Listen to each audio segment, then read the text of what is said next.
on, guys? Welcome to Snake Talk. Welcome back. Yeah, it's been a while since Jay and I have been in the house together. Nice you know, to see y'all. We did. I think it was it last Saturday we were in North Carolina. The Saturday before, you and Noah did it. Noah did it because Jay was out with COVID. Of course. Vid, baby. Yeah, we got him. He got the COVID. So we are back and it's good. And we're going to do a podcast on Wednesday, but we were just too tired. We were a little tired.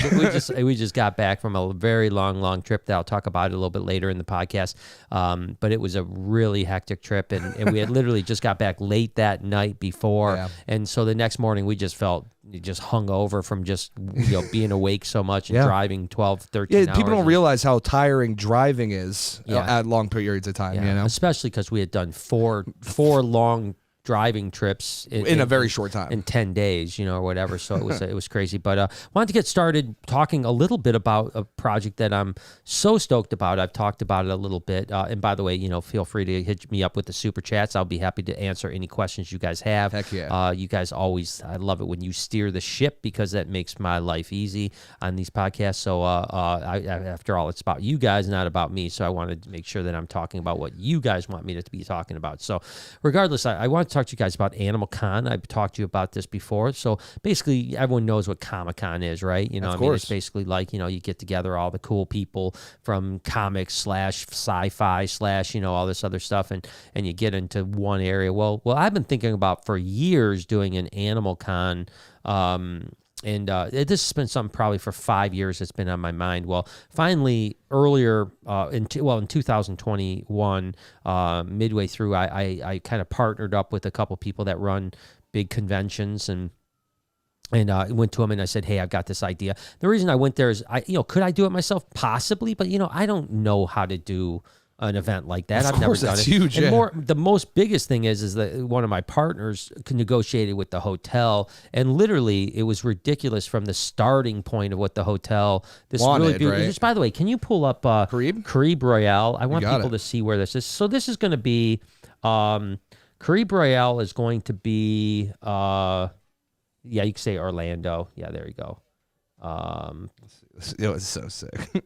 Yeah, so this is Caribe Royale right here, just to give you guys an idea. This is the resort it's going to be at. It's going to be the 26th, 27th, and 28th of August. So the last weekend in August, this is where the resort is going to be. You can see that they have multiple towers. They got beautiful pool, got a complete convention center. They got some restaurants in there. I mean, it's really nice.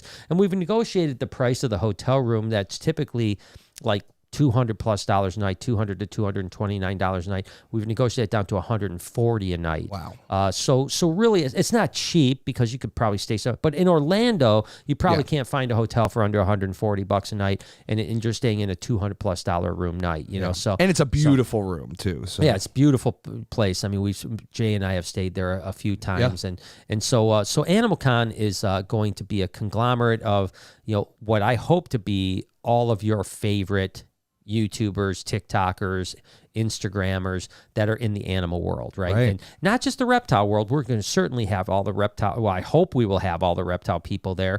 I've talked to a lot of them already. Many of them are on board. There's still a list of them I haven't spoken to. Right.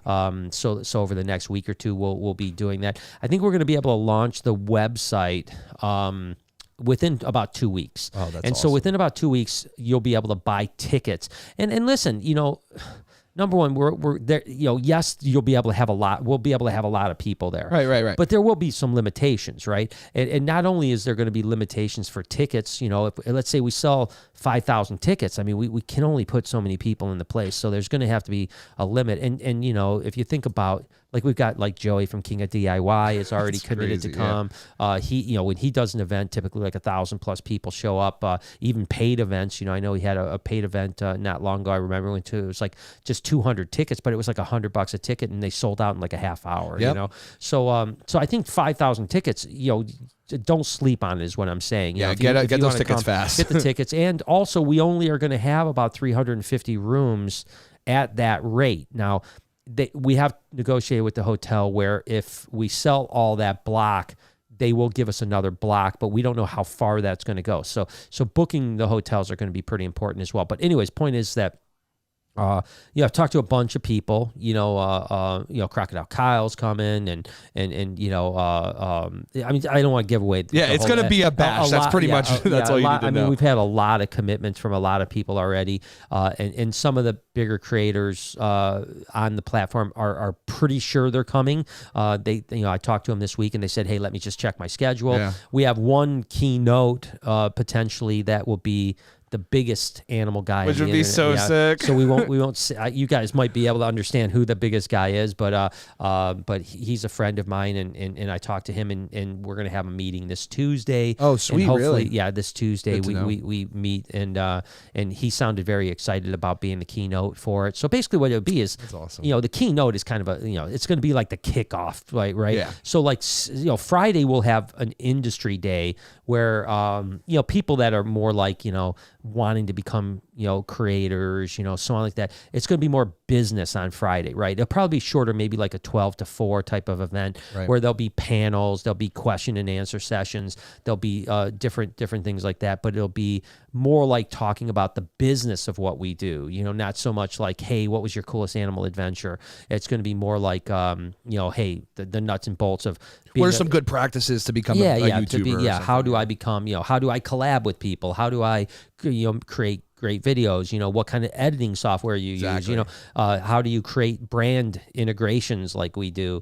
Merchandising, that type of stuff. So the Friday will be more of a business type of thing. We will have a Friday night kickoff party that we will have availability to some VIPs and stuff like that. If you buy a VIP ticket, you will be able to get into a party that will be, again, just a full on, DJ, the whole shot, hang out. Hopefully most of the creators will be there hanging out with a smaller number of attendees in attendance to that one. And then Saturday, the festivities actually kick off. It'd be like a 9 to 5 probably. It's going to be a banger, dude. And those, again, will be panels, Q&As. There's going to be a hall where there'll be, company, branded companies and so on like that.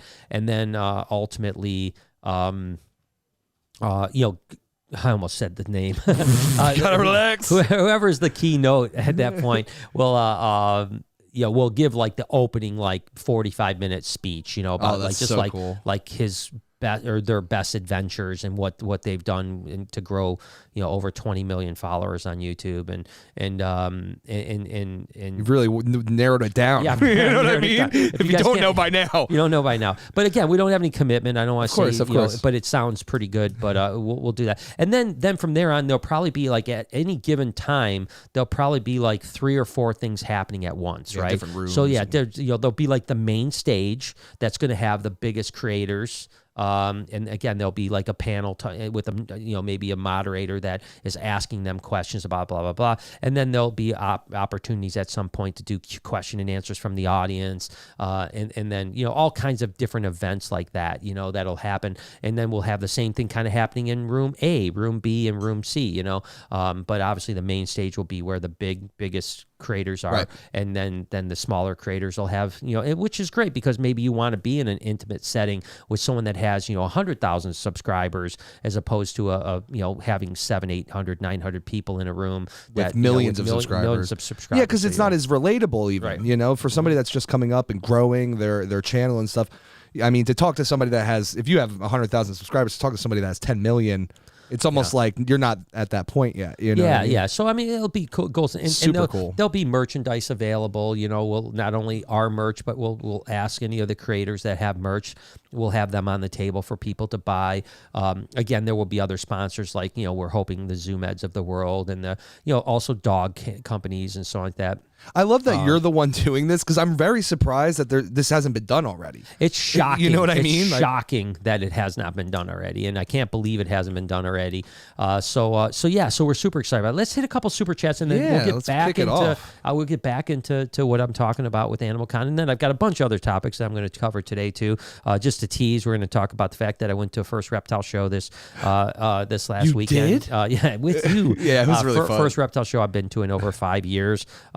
Going to talk a little bit about why we traveled with, and it was for the Mr. Beast collab that will be coming out this next Saturday. And then we'll talk a little bit about a guest that came a couple days ago to the It's been a wild month for sure. Beginning of the year. Yeah, and even maybe touch on the expansion a little bit later on in the podcast. So lots still cut to come. But what we got, Becky? So Becky just says, "Yay, podcast night!" And throw some love. Yeah, we love you, Becky. Thanks, nice to Becky. see you. Yeah, it's nice to be back. I know she's always excited to have us back. Our girl, Rare Dog, Debbie says, binged the last 31 days of vlogs straight yesterday. Holy cow. The second house looks amazing. COVID-3, what the heck? Animal Cod Fab, grandson, so happy for you. I used Flex Seal 2 of PVC units. Both are leaking. Young Jay, question mark, and love you. Oh, man. So, okay, let's tackle this as it comes here. So, thank you for watching all of the vlogs. That's awesome. You're crazy. I talked to Rudy just 2 days ago. We had a really great talk. Great guy. Love this guy. We're going to definitely be doing a lot more collaborations and relationships with him moving forward. Let's see. Thank you about the house. COVID-3. Yes. Is that crazy? I know I've had COVID 3 times. To be honest, 2 of the 3 times, very easy. Like a cold, Yeah. The middle time, which was the Delta variant, it just got me. I had like 103 fever for like 36 hours, and I was pretty sick for like 2 days, and by the third day I was almost better, and by 4 or 5 days I was 100%. So I've actually been very lucky, to be totally honest with you. Thank you about the grandson, Animal Con. Obviously, yes, we're working on that right now. Flex Seal, we'll find out what happens, and then finally, Young Jay. So Jay's still around. He's still around, but he's having some personal issues that I can't get into that is causing him to not be able to be here most of the time. So we're hoping and praying, and he is too, that those issues will be resolved and subsides at some point. In the next month or so. Hopefully, we're hoping that things will work their way out. But I can't. Again, it's not my place to say what's going on. But it's. But we love him. We love him. He loves us. He wants to be here. We want him to be here. So yeah, let's hope that all works out very sure. It will work out 100%. It's just a matter of will it be a month from now or several months from now, right. So that's where Jay is. Melissa says, can you please keep checking on Kevin McCurley? So sad about Lilith. He needs some positive vibes from you and everyone else. Thanks. Yeah, no, I agree. And we love Kevin. We've been trying to do our best. He also, I think he had COVID as well. Yes. So that didn't help. That didn't help. I mean, obviously losing an animal like that he loves so much, such an iconic animal, is always very difficult. I know how it feels. We've had that happen to us. Yeah, it's not fun. And then, but yeah, we talked with Donnie because Kevin was sick. We talked to him a few days ago. We had a good, probably hour-long conversation with Donnie, Jay, and I. Just checking up on Kevin, stuff like that. So we'll continue to do that. Demonic Reptiles. It was nice seeing you guys at the Durham show. Hey, that's right. It was nice seeing you too, brother. Nice to seeing you too, man. We just that comes out tomorrow, right? Yes, that is. Yeah, because I just watched it this morning, and your segment of Demonic Reptiles is in there. I think we kicked it off with them, if I'm not mistaken, right? I think he might have been the first one. Yeah, I think it might be the first one in the vlog. Yeah, it was awesome to go. So, and then Doc Holiday, he threw $1. I don't see a super chat, but if I find one, I will come back to you later, brother. Yeah, no worries. But yeah, so anyways, I think that. Like Jay said, it's kind of almost shocking that there hasn't been genre-specific cons, right? There's been the Comic Cons, there's been the sneaker cons. Then you have like playlist and stuff, which is YouTube based. And then you have playlist and VidCon. YouTube's so big, you wouldn't think why is there not a DIY con? You know what I mean? Yeah. Like it's interesting, There's so many different genres that are huge. Yeah. So I'm listen, as if I needed something else to do in my life, I don't. But this was again something that's been on my mind for like 5 years. I wanted to do this, and it now feels real because we have the contracts, we have the venue, we have the dates. We're starting to slowly chip away at the list, which, by the way, anyone that's watching right now or watches this back later, if you have someone that you want us to go, this isn't going to be exclusive to say you have to have 100,000 followers or something like that. Sure, I mean, we're going to have a lot of people that have, 1 million plus and something like that, not just in the reptile world, fish world, like I said, dog world, any animal world that we can find people that have a decent following, they're going to be invited. But also, if you have a smaller following, 20, 30,000 followers, Yeah. you're Still not gonna, a benchmark. You know? I still would like those people to be a creator at the event. Certainly they're probably not going to have the meetups and the main stage, shows because they might have a smaller following. But I would still like them there, and we will have them involved somehow in some panels or some Q&As, or again, it'll be interesting to have insight from a smaller animal creator. What it's like to be that. I mean, we all were that, right? Yeah, exactly. We all started small and then grew from there. But they're living it. We're like when you're on the other side of it, it feels like distant. You have a completely different set of problems when you get 3 million subscribers as opposed to 30,000 subscribers. We're working on things on a macro level, whereas they're working on things on a micro level, and so it might be very interesting. So my point is once the website launches, which will be animalconusa.com, and all the social will be AnimalCon USA. And the reason we did USA is that we may do an AnimalCon Europe one day. But for now it's USA. But there will be a section there for creators to submit, like, hey, I'd like to come and get a creator badge, and be able to be a creator. And as long as you have a following and stuff like that, we're going to invite you in. I don't want this to be, my goal is to have about 200 creators there. Wow. Of which probably 50 to 70 will have substantial followings. And then maybe there'll be 70 or 80 that have decent followings. And then there might be 20 to 50 that have small followings, and they still are welcome being part of the creator family. So it's pretty exciting. I just wanted to, this is the first time that we've officially announced the dates. Again, it's going to be the 26th, 27th, 28th. Obviously, the 26th will be the industry day. 27th, 28th, or Friday, Saturday will be open to the public. And there will be some other opportunities for like VIP tickets as well for limited number of these. But we're going to have, I think I can say this. I'm going to say it, and I hope that I'm not going to stick my foot in my mouth. But I've talked with Savannah from Gatorland, and our after party on Saturday, on Sunday, after the event is completely over, will be at Gatorland with the park closed. So it'll be just AnimalCon at the park, and it'll be, hopefully all the creators.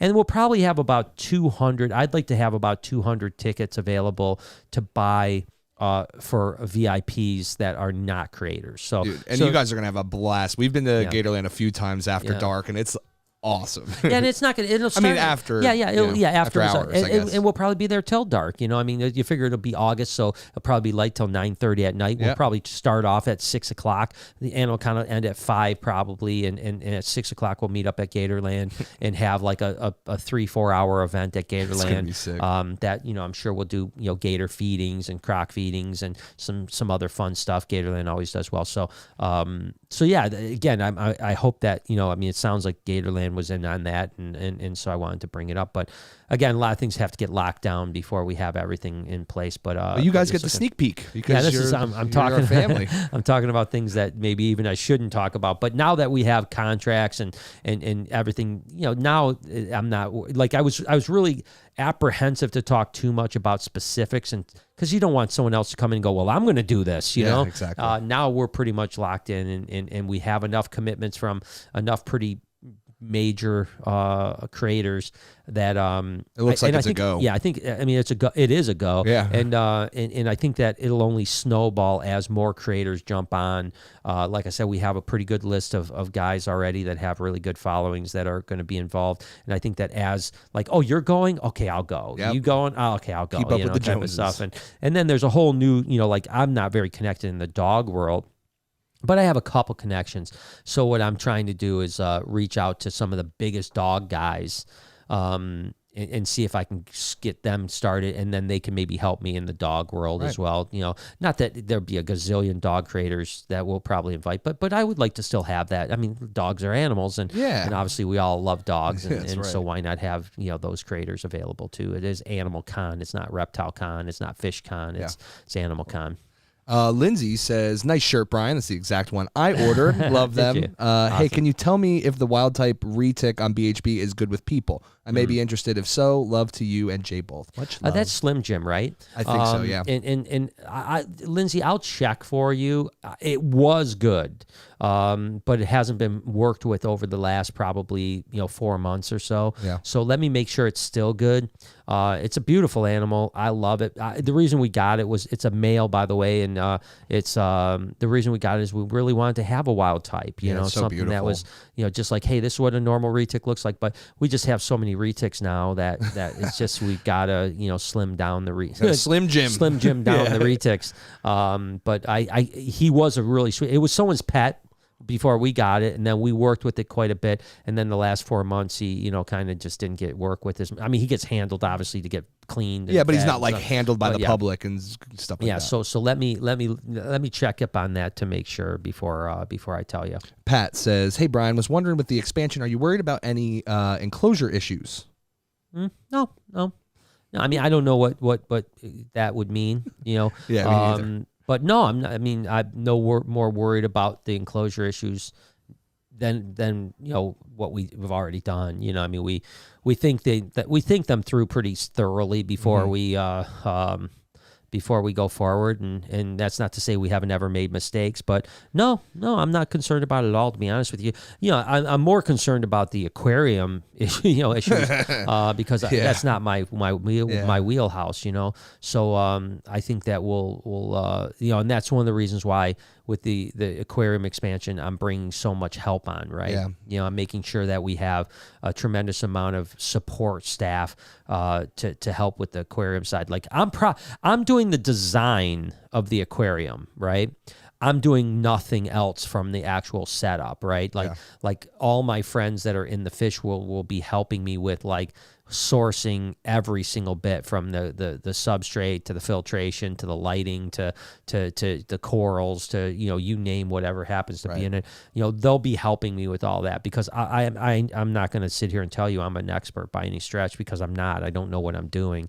But am I concerned about it? No, I'm not concerned about it because I'm going to surround myself with great people that know more than me. And as far as the reptile side, no, there's nothing I'm worried about at all. I think it's going to be great. Our buddy Jeremy says, "What's up, guys? Glad to catch another live podcast. Nice to see you, brother." Yeah, man. I'm glad you're feeling better too. He had that nasty the kung flu. the kung flu. He got the kung flu as well. He'll get you. Yeah. So yeah, but I think it sounded like he had it the same as I did, where it was like pretty mellow, a nuisance, but nothing too bad. So it was a bummer because we were right down in his area. We were looking forward to hanging out with. We actually called him to be like, "Hey, we're going to come over." He's like, "I've got the vid. I got COVID." And then Nolo says, "Could Solomon Island ground boas be the next ball python? Small size, not a lot of morphs yet, but can still be imported." Unfortunately, no. Why? And I'll explain why. I love Solomon Island boas. People may not know this, but it was the first live-bearing snake that I ever produced. So they have a very, very special spot in my heart. You can check them out here. Like the one on the left, all the way to the left, is an Isabel Island. This one right here? Yeah, and that's an absolute beautiful. It's a ripper. Yeah, it's a beautiful one. That's what they would call a Paulsoni.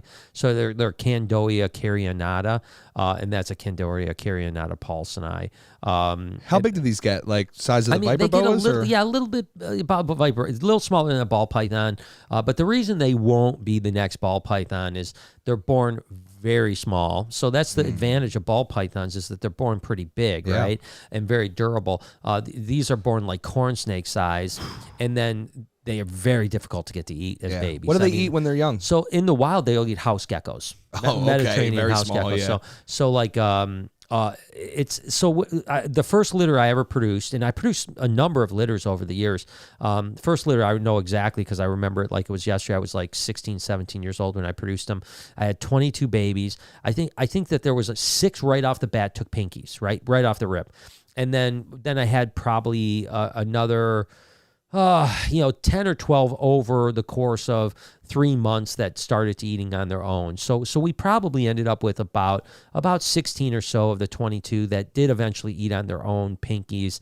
Some took quite a while, but they did end up eating. And then I assist fed like the last probably 6 or 7 for a long time. I think I lost 3 or 4 out of the litter that I just couldn't get going, and then eventually the last ones did kick in, but some took 6 or 8 months.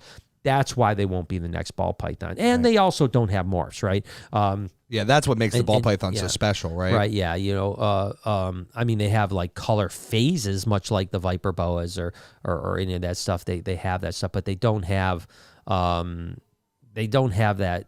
the albinos and the pieds and and you know, the fact that's interesting is that, you know, we always talk about how, you know, every snake or reptile should have similar mutations out there, right? I mean, like it's I mean, you even see pied deer and pied ball pythons. The genetics are genetics, you know. Yeah.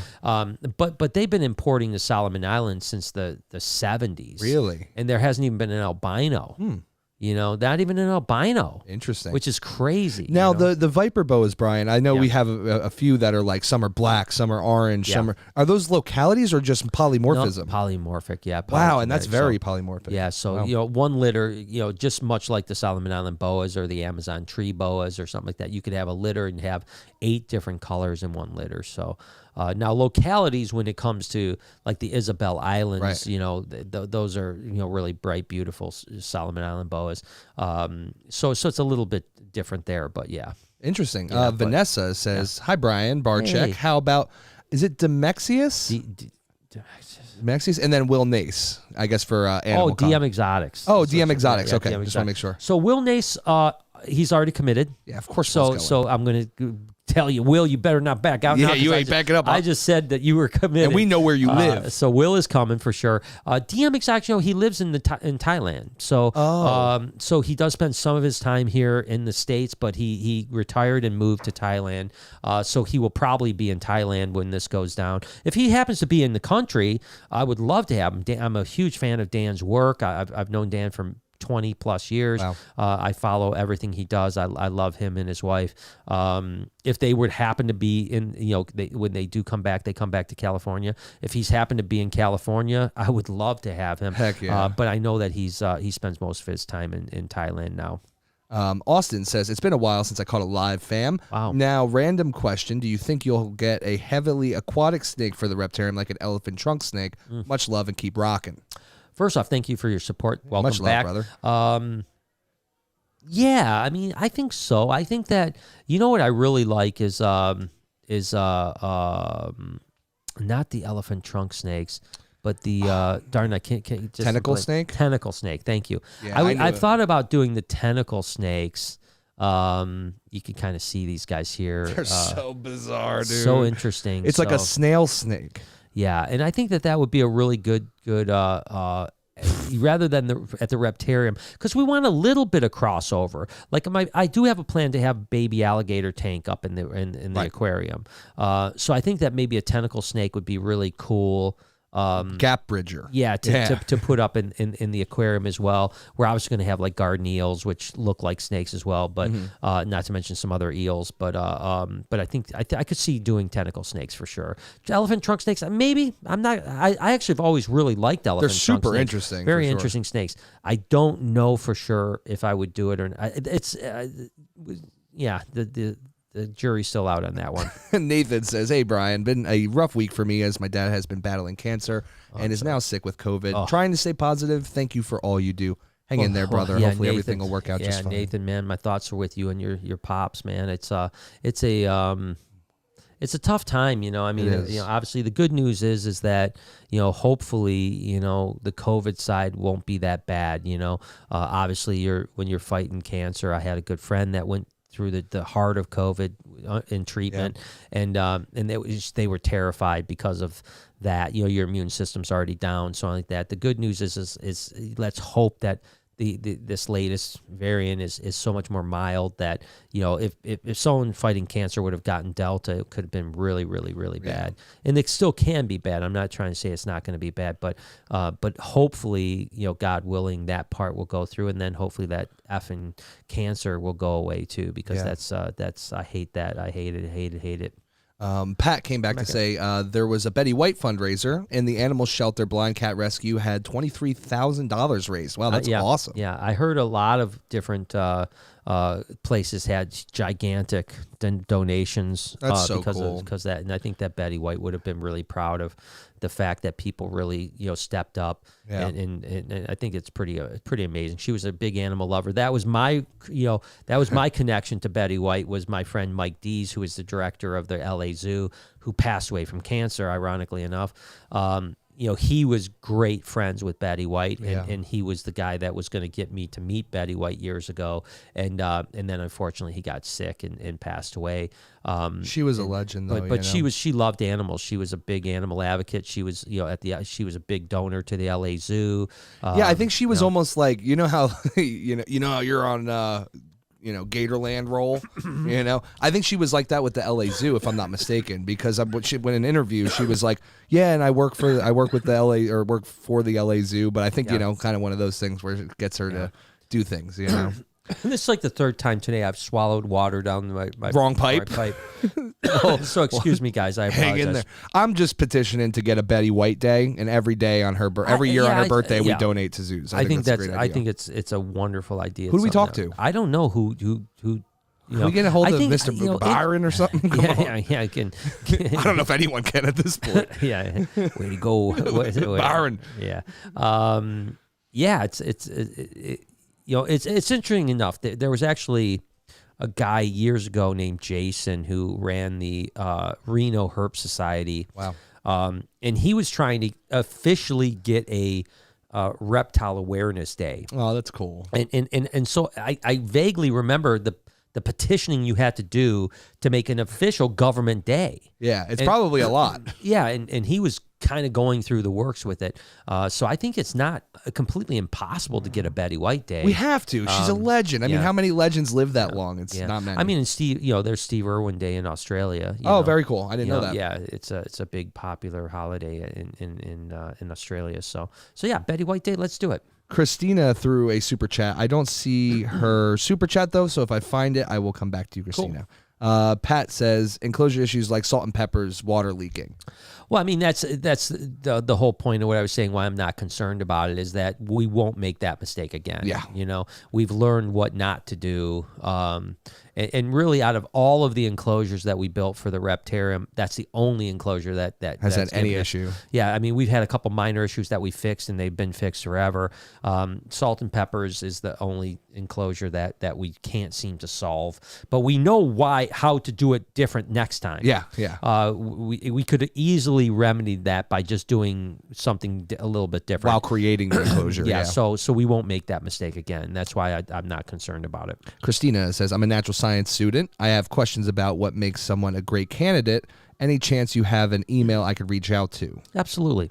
I tell you, just email BHB Reptiles and just put attention Brian, and they'll forward it to me, and then I'll respond for my personal email, because obviously I don't want to put my personal email out on the podcast. You'll never get anything done. Yeah. My personal email I keep pretty close to the vest, to be honest with you. But if you respond BHB Reptiles or Reptarium or any of the email addresses for any of my companies, and just put attention, and then just put, hey, I'd like to ask some questions to Brian directly. They almost always will forward me the email. Very seldom will my office staff not forward me an email that's directed directly to me. Nolo says, thanks for answering the question. Love what you guys do and can't wait to make it out to the zoo. Yeah. Take care and go 49ers. 49ers. It's my mama's team. 49ers play tonight. Are they playing tonight? Yeah, up in they're playing Green Bay, right? In Lambeau. Oh, that's my mom versus my dad's team. So that should be a fun one. It's going to be, listen, man. I might watch that. I'm not a huge sports guy, but I think it's going to be a hard thing for Garoppolo and the 49ers to go to Lambeau and win. Oh, it's going to be rough, man. I mean, I think I saw a stat saying that Garoppolo, the quarterback for the 49ers, has never played in any game in his entire career under 40 degrees. Wait, really? And it's 10 degrees in Green Bay. So, and listen, if you've never played or even been outside like that, and you're going into 10 degrees, good luck. That's without wind chill. With wind chill, it's probably going to be sub-zero. I mean, I love cold weather, and I can't even go outside right now. It's brutal. It is brutal out there. Brutal, dude. I was in my car before shaking, dude. I was looking at the weather in Michigan for the next 10, 12, 14 days or whatever, and it's just not. I was looking up ways to do the podcast from home, so I didn't have to leave the comfort. I mean, it was cold, bro. It's bad out there, man. Don't go Yeah, outside. so if anyone kids. needs 2 dogs, I'll be adopting them out because I can't walk them in this right now. Don't go outside, kids. Don't do it. Don't do it. Allison threw $1. Again, I don't see a super, but if I find it, I will come to you. Thank you, Allison. We do appreciate you. Scottish Rob says, glad to catch you live again. Hope the crew and all are healthy and hail. Or I'm maybe well. I don't know. But we donated to the Phoenix Herp Society Sanctuary for Betty White. That's awesome. What Good a great for place you. to donate Yeah, and to. I love Phoenix Herp Society Zoo. I think it's fantastic. So I'm so glad that you did. I like that place a lot. It was a lot I of can't fun. wait to go back. It'll be really cool. I love those guys. Our buddy Mac Attack. Mac, what's up, my man? He says, listening to you gents while I get ready to go to the memorial service for my best friend growing up. Sorry to hear that, brother. Tomorrow we'll do a paddle out to the pier for him. Life is too short. I cherish you all. And we cherish you too, Macaroni. Man. Yeah, and hang in there, brother. I've lost too many close friends over my days. So, Our hearts are with you. So yeah, man, you've had it rough here lately. So hang in there, brother. Timothy says, going after a 10-foot yellow anaconda tomorrow. This makes number 4. Whoa. Well, what are you trying to keep up with the reptarium over there? Well, what's going on? Yeah, you just wait till we have babies. Yellows, though. So, yeah, I mean, one day I've got to, I probably should get yellows. I mean, I've always loved yellows, right? But I just haven't done it lately. So. They stay smaller, right? They do say 10 foot's big. 10 foot's about as big as they get. So. And now, are they from a similar area or? Yeah. I mean, they're still from the Amazon, very cool. But I don't know what the exact localities are between the yellows and greens. And I think there's 3 or 4 subspecies of green as well. Really? Yeah. So I think there's 3 subspecies of green. So I think there's 4 total species of anacondas. Yeah, Eunectus. Eunectus. I think there's 4 if I'm not mistaken. I could be wrong. I think that's what it is. Angel says Eastern Michigan University, the ball python genetics project. I know nothing about that. Yeah. That sounds cool. Yeah. Do you want to see if you can elaborate? Let's see. You want to see if you can Google it and see? Let me see if I can copy. Yeah, just maybe copy and paste it. Yeah. That's interesting, though. Whatever they're doing over there sounds like a great idea. Yeah, and I mean, Eastern Michigan, that's not too terribly far from us. I wonder if they're like using ball pythons to study genetics, because I think it's a great tool to learn genetics. Let's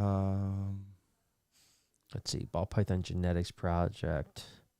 Research project aimed at understanding the genetic basis of color morphs and ball pythons. Experiments are performed by undergraduates in a laboratory course at Eastern Michigan University. The course is taught and developed by Dr. Hannah Siddell. Okay. The project uses DNA samples collected from shed skins of pet ball pythons to contribute a shed. Wow, that's really cool. There's a lot of contributors. And that's really cool. I think it's a great way to understand genetics and probably to learn a lot of things we didn't know, because you can, pretty quickly go through many generations, Yeah, well, that's cool. I'll literally read up on that tonight a little bit more. It'd be a cool thing to film if we can go there, right? See if there's anything that we can get involved in. That would be bring exposure to it or work with them or whatever the case is, yeah. Austin came back. Nice, Thank you Austin. for the other super chat, brother. Thanks, You're man. awesome. And he says, it's funny that you brought the tentacle snake, because that was bouncing around in my head when I was typing up the first chat. Also, my goal is trying to make the first blue morph corn snake when I start breeding, and already have notes. Any tips? I've thought about the blue snake a lot in my life. More than you guys know. Yeah, I've thought about it a lot, and I don't know, so obviously we know blue, we know that how to come from that, right? It's green minus yellow, right? So green with a xanthic, pretty right? much, Yeah, it's green with a xanthic. So there used to be like the green spotted snow corns, which were ironically enough really Emery cross corn snake cross. Right, so they were Gutata or Gutata Emeryi to Gutata Pantherophis, or Pantherophis Gutata. And I thought for a long time, like if you did an axanthic, somehow stripped out the color of the green spot and made it, but the problem with that is so we know that there's, I'm sorry, I'm all over. No, you're fine. There's Brian. 2 types of black corns. There's anerythristics, and then there's what they call charcoal corns, or type B anerythristics. The type B anerythristics or muted corns are lacking. They're axanthic, right? So we had this snow corn that was anerythristic and albino, that was a white snake, but had prominent green spots. The green came really from the Emery influence in the corn snake. And I thought, like, what if you then took the xanthophore out of that green? Could you get a white snake with blue dots? didn't work out. I was gonna completely say, yeah. didn't work out. It basically made a blizzard corn, a white corn snake without any pattern. So I would love to hear your notes at some point. Send me a message or something like that, how you think you can get a blue corn. I think that, and we talked about this. Now I would get, I have no problem with this. Just let's preference by this. But I think I could, if you did it, people would lose their mind. Yes. And that was as genetically modified organisms, right? Yep. So I think that you could find the protein on an allele and insert in the egg.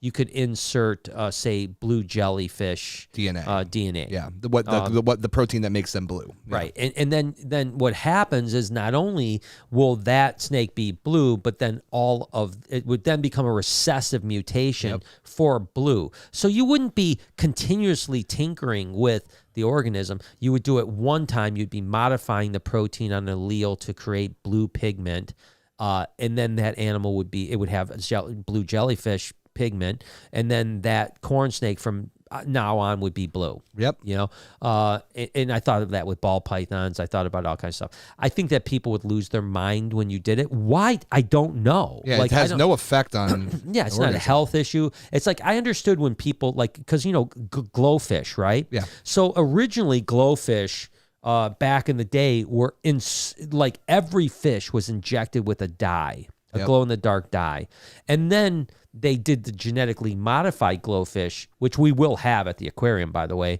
And those are bred, and they none of them have to have any invasive procedure. No, exactly. I mean, they are born with the glow, and they're genetically modified. And of course, we have GMO axolotls as well. Yep. Axolotl world, they don't give a damn. Yeah. So I don't know why people, but I have a feeling that people would lose their mind if we did the genetically modified ball python or corn snake. But it's something I mean, I literally have it on my whiteboard in my office. I've seen it since I've been here. Yeah. GMO, snake. And I agree. I don't see the problem with it at all. I think with the going the normal way of taking like the xanthophore out. Yeah. I think the problem with xanthophore is it's not just like the color yellow. It's like between orange and green. Yeah. So you're taking away everything that's got that yellow around the yellow hue, right? Yeah. So, but I would love to hear if you have some other wizardry ideas of how to do that. I mean, I've thought about it for 25 years, and I haven't been able to figure out how to make a blue snake. Now, there are some blue snakes. Obviously, there's Insularis. There's some blue-green tree pythons. There's the Florida blue garter snakes that can be very blue. So there are some blue snakes out there. But when you get into the what makes up, basically what most snakes are made up of melanin, xanthophore, and iridophore. Yeah. Those three pigments are what most snakes are made of, which is red, yellow, and black, or tans, browns, yellows, oranges, all combinations of those. So it's difficult to find the blue thing, but I would trust me, dude. You produce a blue corn snake, I'm first on the list to buy it. Yeet. Tiffany says, "Hey guys, what's going on? What's up, Tiffany? How you doing? Becky says it's freezing here on PEI as well. I feel your pain, and I can only imagine you're on an island. Yeah. It's listen, we're in the dog days now, right? I mean, we're getting to the end of January. January and February are always the worst in these states, right? So we're almost done with January, but looking out on the forecast for February, it's looking pretty ugly. Pretty brutal, dude. And it's, so we got to get through February, and then it gets better. So we're really, I mean, to be totally honest with you, we're 40, 50 days away from it starting to get better in as far as weather and it'll goes. Fly by, Yeah, it'll go by quick, and we'll, maybe we'll make a trip to a warm place, before then, so it'll make it go even quicker. Beautiful. Scottish Rob says, on yesterday's vlog, what was the albino in the anaconda tank, if things can be said? The albino in the anaconda tank. The albino in the anaconda tank. What was yesterday's vlog? That was the one when we were at the zoo, right? The Norfolk Zoo? That was today's. Then yesterday was... Were we back home? I think so. I think we went back and forth. Let me just look really quick because I'm curious. Oh, it was when we did Matilda's bath. Okay, so maybe something looked albino in there, but they could have been in shed, I don't know. There was no albino in there. I wish there was. Trust me, I would love to have an albino anaconda. Of course, Megan Kelly produced some albinos this year. I don't know if she was selling them. I don't know what she wanted for them. I I didn't pursue it, but I would love to get albinos at some point. You know, that would be, and those are like T negative albinos, or I'm sorry, T positive albinos. There's really no T negative albinos out there right now, and because you can't import from South America anymore or anywhere, you know, anacondas aren't allowed to be brought into the country anymore. Unless something spontaneously pops up from a breeding, which is very unlikely, we will probably never see any T negative albinos in the country. That's a shame. There were also axanthics. Now going back that to would be my favorite. Let's look up axanthic anaconda. This was a blue snake. Yeah, I would love that for sure. Yeah, this was a blue. I feel like I've looked it up before. It wasn't like blue it. snake, but go axanthic green anaconda. Okay. Although I see, it looks like an axanthic yellow anaconda right there. If you punch that this one right here, or this one? No, that one there. That looks like a yellow anaconda, but axanthic. I mean, that's what I'm saying. I would love. Yeah, so those are axanthic yellows, which is interesting. But so yeah, cute. there long time ago. I've looked up before, and I don't think I can find it. Stan Churis had an axanthic green anaconda at one point. Now that's interesting because someone's working with that. SW England, Southwest England. So they're probably they're so pretty. And those are though. for sale. Those are for sale. But unfortunately, you can't bring them in the country. Can't get them in. Oh no! And then you can see right there if you go up a little bit, that picture right in the middle, girl with the anaconda. Oh yeah. That's the T negative or T positive albino anacondas. And they're crazy. You can see some of the related images down below, just to give you an idea what they look like. You know, very beautiful animals. I'd love to get those. Oh my God, the axanthics though, they got my heart forever. Yeah, I've seen the picture of the one. We've looked at it before, but I haven't found it since that day. So yeah.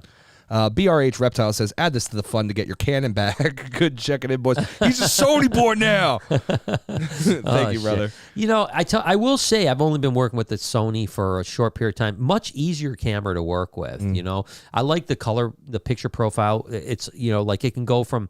So we have a bunch of different, you know, rooms, you know, lightings. And the Canon was very touchy, you know, like if I was on a picture profile in the Reptarium and then went to BHB, it was like yellow. Yeah, or vice versa. If you went from BHB to the Reptarium, it was like purple, blue. Yeah, you know? yeah. So you have to always be changing your picture profile. Whereas with the Canon, it corrects pretty quickly on its own. And the worst you have to do is turn it off and turn it back on, and it bam, it's there. So really, I only have to worry about f-stop and ISO, which is for me when I'm just shooting. So I really just want to worry about, you know, ISO and f-stop. Yeah. So yeah. So far, I've really liked it. I love the wide lens. It's so although sick. I don't always shoot on, because it's a 12 to 20, 12 to 24. I don't always shoot on 12 because it does get a little too wide. But I do like it sometimes, and I probably stick usually at maybe 18 to 20 is what I probably usually am sticking at. But so far, I'm sorry. I was always a Canon guy, and we'll still shoot Canon. Like one of the things I really want to do, you know, I've talked about. I really want to get into the metaverse, you know, VR filming. And Canon has a lens. Canon has a lens that's sick. About to come out. It isn't out yet, but it's almost. Oh, it's not out yet. It's not out yet. It's almost. It's coming out. Glad you did your research. Coming soon, and so we'll probably use the OSR for that lens to shoot. And I've even thought about, you know, starting a YouTube channel in the coming months that is like Brian Barczyk virtual reality and shooting videos specifically for VR, for Oculus headsets and all that stuff like that. So which would be sick. I'm totally down to be on that spearhead with you, brother. Great, you know, and so so. Awesome. So Christina says, my fast food money came in finally, and I can super chat now. I love you guys. Been a fan since 2016. Would you ever consider getting an ornate euro? Well, first off, thank you for that. And I mean, we were just in North Carolina. I'm sorry, and we looked at some euros, and we talked to a few guys that were producing euros at, of course, OBX Lizard World. They produced a bunch of different euros, and I had mentioned that I definitely would like to work with, you know, a few more species of euros for sure. So yeah, 100%. They're so beautiful. Especially, she said the ornates, right? Yeah. Have you seen the ornates? You can punch one up. I mean, they're really, really so beautiful. Nice. They're beautiful. They're the blue, orange, and like yellow, right? Yeah, they're just really ornate euro. Yeah, there you go. Very beautiful animals. Oh, just stop. Yeah, It's almost like the Jeweled Lacerda, but as a Euro. Yeah. No, they're the most incredible for sure. Where are these from? These from like Ooh, I don't know. I know somewhere in the South America or Middle Eastern. Oh, really? Type things like a lot of them are from Mali and different areas. I don't know where the particular ones are from. They're from where would that be from? I love how I type in Google. Yeah, right. Yeah, Saudi Deserts Arabia. of Egypt, Israel. Yeah, I was gonna say me and you talked about this before, but it's always so interesting to me that cultures typically match the colors of the wildlife around them and the fruits and veggies and stuff. So love that. Yeah, That's it's really cool. No doubt. Timothy says, Brian, I'll hit you up when I have baby yellows on the ground. LOL. Yeah. How do you pair boegas and do not worry about them eating each other? I've never had a problem with, I think when you pair them at the right time. So boega do breed in like the December, January area, into maybe, February, March.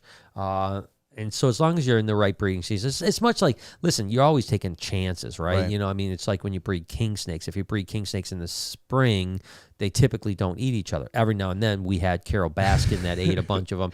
But check the septic tank. Yeah, but most of them, if you're breeding at the right time, they usually don't eat each other. So knock on wood, we have not had a mangrove eat another mangrove. Even though they can be snake eaters, we haven't had that happen. Yeah, I didn't even know that. That's really crazy. Yeah. Tiffany says, been forever since I made it to Alive. Well, we're happy to have you. Tiffany, it's good to have you back, Smallwood. Remember Smallwood? It's been a while since we've had Smallwood. I know. I remember that. We used to love making fun of her. Yeah, that's what I got for now, that's Mr. cool. Brown. Well, that's cool. So anyways, we talked about Anaconda a little bit, and I mentioned that I went to the first Reptile show, and feel free if you guys have any other supers, please hit us up. Hit us up. It was always great to chat with you guys on that level. So yeah, we went to North Carolina, Durham, North Carolina Reptile Show. It was Show Me Your Reptiles. Show Me Reptiles, I think is the name. The Show Me Show. Show Me Show. And it's a smaller show. It wasn't really big, but I think that was perfect for me. I think so, that too. It had been 5 years since I've been to a reptile show, and it was cool. It was cool. It was a cool experience. And basically, what happened was, okay, I'm going to give you guys the lowdown on what's happened. Obviously, we went down a couple weeks ago. We went down to North Carolina to shoot with Mr. Beast. And when we got there, obviously you guys saw the video, some of you at least saw the video with where I got COVID, And so what ultimately ended up happening was I got COVID. Then I thought I was gonna have to be in a hotel room for 4 days isolating. Well, basically Jay, who tested negative at the time, which I do find funny because you tested negative, you would have been able to be on set, but then you were positive within 2 days. Positive, and so then when came you were back, when you were on set, you would have had COVID. Yeah, been spreading it. But so him, and then we had 2 other guys that could handle reptiles, Jeremy being one of them, and then my buddy Matt being the other one. So originally they were going to shoot the shoot without me and just use the snakes and be like, that's fine. And which I wasn't happy about. No, we weren't. None of us were happy, but hey, what can you do? So I thought that it was going to be like 4 days in a hotel room. By day 2, like 26 of their 35, 40 people, film crew, had tested positive, including Jimmy, Mr. Beast himself. And this is public news, knowledge, so it's not like I'm letting anything out of the bag or anything like that. So the shoot got canceled, which was great for me because then I didn't have to stay in a hotel room for 4 days by myself, of course, with my snakes for part of the time. And it's funny, Jay, like the day I was the most dreading was the day that Jay and everyone was on set, and I was alone without the snakes and without Jay and without able to no one to talk to. Yeah, like just being completely isolated in that room. That was the day I was really the most like dreading. As it worked out good that they canceled the shoot. Yeah. We came back. We were back for 4 or 5 days. Obviously, Jay was sick. He got better. I was sick. I got better. We come back the next day when we're all here. Yeah, the first day that we're all back, everyone's healthy. We've all isolated our appropriate times and stuff like that. We get the call, can you be here tomorrow? I'm surprised that we've been making fun of it. We were surprised they didn't say, could you be here yesterday? Yeah, can you be here right now? And so literally we that day was a mess because we're trying to get our work done. We're trying to get stuff, knowing we have to leave the next day to head back to North Carolina. And so we got back to North Carolina, and of course I was still a little concerned, to be totally honest with you, that would we test negative? Because it had only been about days for me, and it only been like 5 days for Jay. Yep. And we know sometimes people can test positive for 30, 40. As a matter of fact, when we got tested, the lady even said there's sometimes people test for 2 months. Yeah, my parents got COVID a couple weeks ago. They're still testing positive, both of them. Right. And they feel fine. Yeah. So we tested, which you guys will see. We did a video about this, so but it won't be out. We're obviously out of courtesy to the Beast crew. We won't put our video out until their video comes out, which is next Saturday. So next Saturday you'll kind of see this whole event. We both tested negative. Great, perfect. We went the next day when we were down there. We went and toured the facility, which is amazing, by the way. I mean, just unbelievable studio. And we just walked through to make sure, okay, this is what we're going to do. Is this going to work? What do you need? Is everything good for the snakes? Yeah, is any changes for the snakes? Blah, blah, blah, blah. And so, and we were all good. Everything was completely fine. And up until that point, we were going to film the next day, the following day. And just before we left, we got news that they were pushing from Friday to Monday. So now all of a sudden we have, so this is Thursday, right? So Thursday, now we're going like, all right, so Friday, Saturday, Sunday, we got nothing to do. We're stuck in a hotel. I daily vlog, as you guys know. So we can't afford to spend 3 days in a hotel doing nothing. Yeah. So we just started like, let's look for things to do in the area, And so obviously we found OBX Lizard World, which was really fun. Yep. Then we went up to Virginia with Dennis at the Virginia Zoo, which was amazing, absolutely incredible. That was today's vlog. And then we went to a reptile show. That is tomorrow's vlog. Yeah. And and that was super last minute. We actually didn't even have anything to do. I think we woke up and Matt texted us and was like, "Hey, there's a reptile show going on." Yeah, it was. We didn't even know that there was a reptile cool. show. I was like, "Oh, cool." It wasn't like an hour and 40-minute drive. Yeah, let's go everything we went to was like 2.5 hours, 2 hours. This was only about an hour and 40 minutes. So we were like, "Let's go." And so we did the reptile show. It was really great to see everybody. It was great to talk to reptile people. Really, the thing that was so funny was that 5 years or so has went by that I've done a show, and it really was the same. Nothing had changed, you know what I mean? There was a couple new morphs that I hadn't seen. There was a couple little things here and there that surprised me. But for the most part, it was the same. It felt like riding a bike, what I mean? Awesome, it's like I was back on it. And so we had a good time. It was a lot of fun. And, it was great to meet everybody. It was great to meet everyone. And everyone was really great to me, and super happy, So yeah, it was a really positive experience, and that's going to make me. So we're going to probably go to a show sometime soon. Yeah. Whether it be March Tinley. I've looked at a little bit about that February Arlington. Ooh. I've thought about that because we've been talking about getting down to Texas. Yeah. And I've thought that maybe that Arlington might be a decent show to go to. That would be really cool. Don't know yet. Got to still think about it. But Texas is pretty wild, right? Like, does that show have like venomous and all that stuff, or is it just like normal, like a normal show? Yeah, this is just like a normal show, but it's a pretty big show. I've heard a lot about NARBC, so and the February one is the bigger one. I think they do 2 NARBCs in Arlington. Right. This is the big one. And we literally almost drive right by it when we go to Universal Rock. Dude, let's get it. I mean, it's like almost like so. I've thought about maybe heading down because I know Lori wants to go to Dallas World Zoo, and maybe we go down and do 5, 6 things down there. And Lori go hang out with Bill and. Yeah, Lori flies down for one of them or something like that. And I'd like to reach out to Ari, see how his zoo is going and where we're at there, and see what else we can maybe do. Was it Flagel? Yeah, Ari Flagel. Yeah. Oh, that's cool. Yeah. They're down there? Yeah, well, San Antonio, so it's a little bit further. It's about 2 hours, 2.5 hours away from the Arlington show. But it's an easy day trip. Yeah, for us, it's like nothing. So we might, do some more shows soon. Sweet. Sounds great. EB says, is BHB selling plasma corns? Yeah, we should produce plasmas this year. I love that, man. I mean, we have a group. I think we produced some. I know we produced some this year. We sold them, obviously. Well, I shouldn't say that. I don't know what we have left. I don't keep track of what we have left.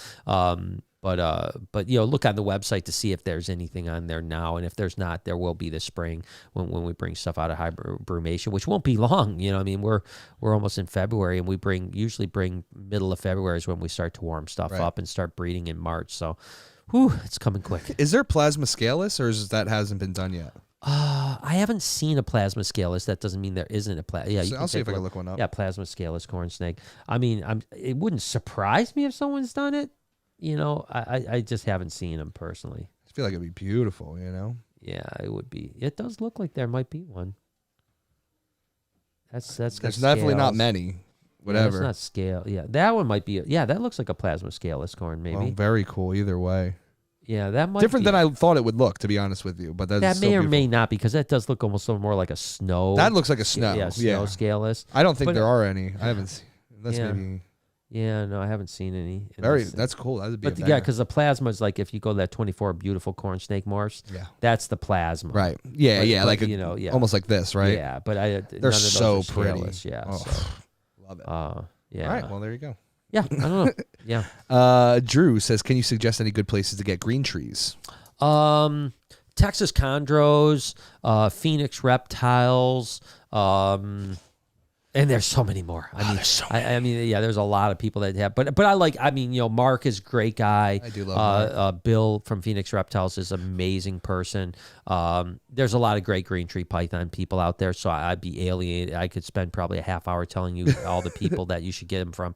But if you start with those two guys, they'll point you in the right direction.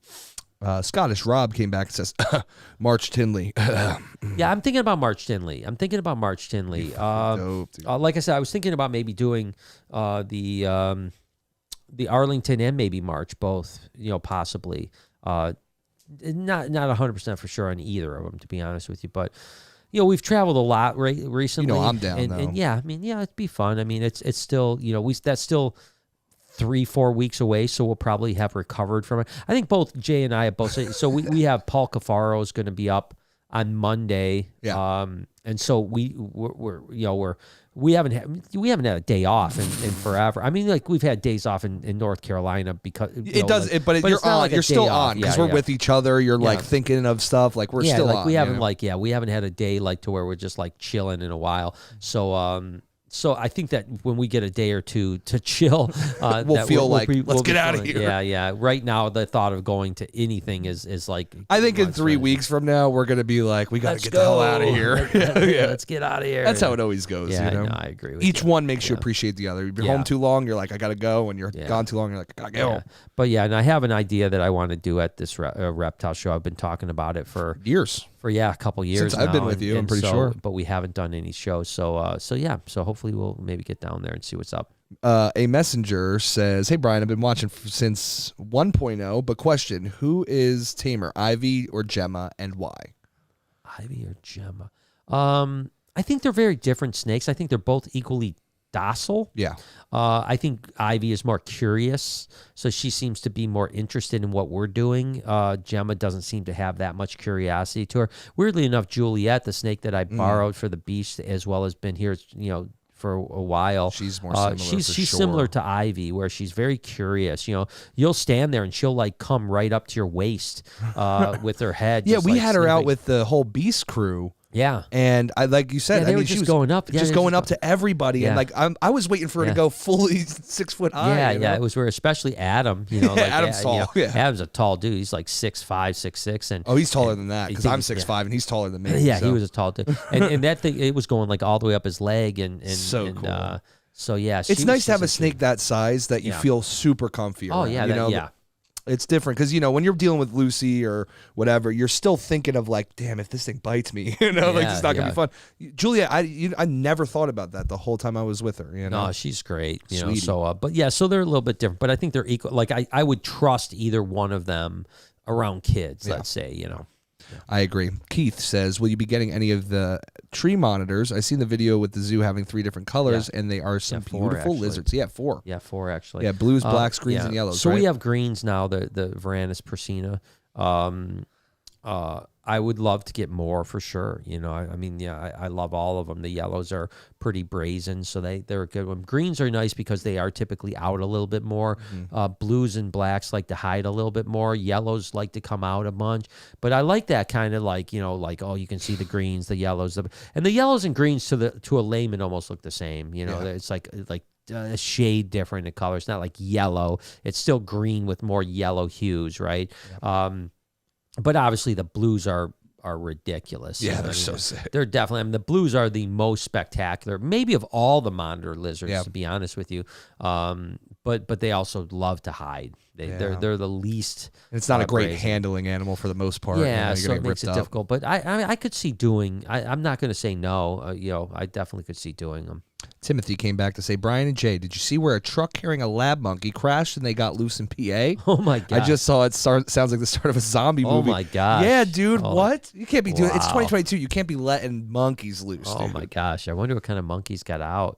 Let's see if we can Yeah, find the let's see if we story. can find out the PA lab monkey PA. crash. Yeah. Pennsylvania lab monkey crash. I'm sure it's gonna. Oh no, dude. Ooh, Oh no. lab test 100 monkey on the monkeys. loose. It says shipping 100 monkeys. How many got out though? Let's see. Oh, we get $4.99 a month. Oh, thanks. So good. It's interesting. Geez, oh, Peace. They don't ship them Dude, nice, do they? You know. They don't ship those things nice at all. Are they in these boxes? Yeah, it looks like they're in the boxes, man. What the hell? I'm not a fan of this at all. This makes me depressed, you know? real sad. You know? And not only that, but you're gonna put all the good information real far down. Like, I don't want to read all this junk. Yeah, I don't know. But either way, Well, yeah, whatever's there's going on. something crazy going on down there. It just says it just says lab test monkey. Yeah. It doesn't say monkeys. So on the Yeah. loose after truck crash in Pennsylvania. Good luck, PA. Yeah, Godspeed. Yeah, it's gonna be the next fucking COVID. Yeah. The monkey cron. Monkey cron. Yeah, dude. Exactly. Could give that. Stupid. Did you see that frickin' thing where? Oh my gosh! Hang on a second here. Okay, just punch up hamsters in COVID. Oh no. COVID hamsters. Here we go. It's crazy. Yeah. No. Hong Kong called 1,200 hamsters because the pet shop's owner and all their hamsters tested positive for COVID. Stop. And now everybody in Hong Kong has to either get their hamsters vaccinated Tested? Oh, no. or has to euthanize them. Get the hell out. No shit. This is real life, man. I hate. Look at called over 2022. 2,000 hamsters. Yeah, over COVID fears. That's great, dude. Hong Kong, man. Killed It's like- thousands, man. You couldn't. Even a movie director would never write something that absurd, right? I Like know. never, dude. It's the hamsters now. Yeah, Get the dude. hamsters It's quick. Just, every day, it's just the next thing after another. You're like, Get what the is going on? The hamsters. We gotta go. So back to the reptile show thing. There was a lot of cool stuff. I was really, pretty impressed with the, again, very, it was interesting. 5 years went by and still very similar displays. Nothing innovative, nothing changed much. I think the biggest thing that I saw that I was like, that's a gangster move was I think it was Oblivion ball pythons. Yeah, they have a nice setup. Yeah. Where they have the lights over so you Right. can look at the ball python in Yeah. better light. That's smart. Yeah. If you ain't doing that, start doing that. But there were I think Mike Wilbanks was doing that years ago. No, I'm A sure. bunch of I other haven't been to a people bunch were- of shows, but Yeah, that was the yeah. only table And we there al- that did it. Yeah, and we always lit everything on our table really well too. So, but it was still nice. I mean, most of the animals were really high quality. Yeah. And the people were really good too. So that's it for The the reptile mangrove show thing. monitor was sick. Yeah, the mangrove that what the heck was his name? I can't remember his name now. I can't off the top of my Yeah. head. I can't remember. Yeah, I can't remember. But anyways, he was a good dude too. Tiffany came back and says the Lori ball python will always be my fave. Oh, thank you. Yeah, we've got some pretty cool. This is gonna be a cool year. We've got some really cool stuff coming this year. That Super Lori leopard male's potentially. breeding, right? Yeah, he's breeding. Yeah, Super Lori leopard male's breeding. Good to know. I love the banana cine lories that are going to a bunch of other stuff. That is, I mean, those are some of my favorite lori combos. I think when we can get a super Lori. lori cine something, It's gonna be on another level. ridiculous, man. And then I have like an Extreme Gene Super Lori cine. Wow. That is really, really cool. That's been breeding. So yeah, we've got a whole bunch of new stuff this year, and yeah. So hopefully, knock on wood, we'll have a great year with that project. Brad says, much love. Who are good breeders for green tree monitors? Oof. There's not a lot of people that I know that breed green tree monitors. There are people out there, 100%. I just don't know them. I know that Des and Steve from Cold Blooded Cafe, they produce some greens this cool. year. A few, just like 3 or 4. And I know other people are. I know Matt talked about he thought the guy was in North Carolina, but then he never responded when we messaged him. Yeah. And he supposedly produced like 20-something, like 18 blues and 6 greens or something like that this year. So they're out there, but you don't see them that much, Jarko says, I'm a small-time snake breeder from Finland. Love listening to your podcast when at work. Old school stories are the best stuff. Yeah. Well, thank you. Keep up the great work out there. Yeah. We love. I mean, I gotta get to Finland. So Finlands, yeah. Yeah, I got a Finlandian sauna in my backyard. So so I gotta go where it all began, right? I love it, man. I go back to the old world where it came from. But yeah, I got to talk more about some of the old school stuff because obviously. And I want to get some guests on that do that too. You know what I mean? It's like it'll be really fun to pull in some of my old friends over the next couple months now. Obviously, we keep on getting ruined by COVID and all kinds of other stuff that has not. Like obviously, right when we were starting to have lots of guests, then Omicron happened and everyone's worried about travel and we're this and that and the other thing. I think now we're starting to get to the peak of that and people are starting to get on the other side of it. And like I said, I've told people I'm very optimistic about the next couple months. And so I want to start getting some of those old timers back here for sure. What do you think?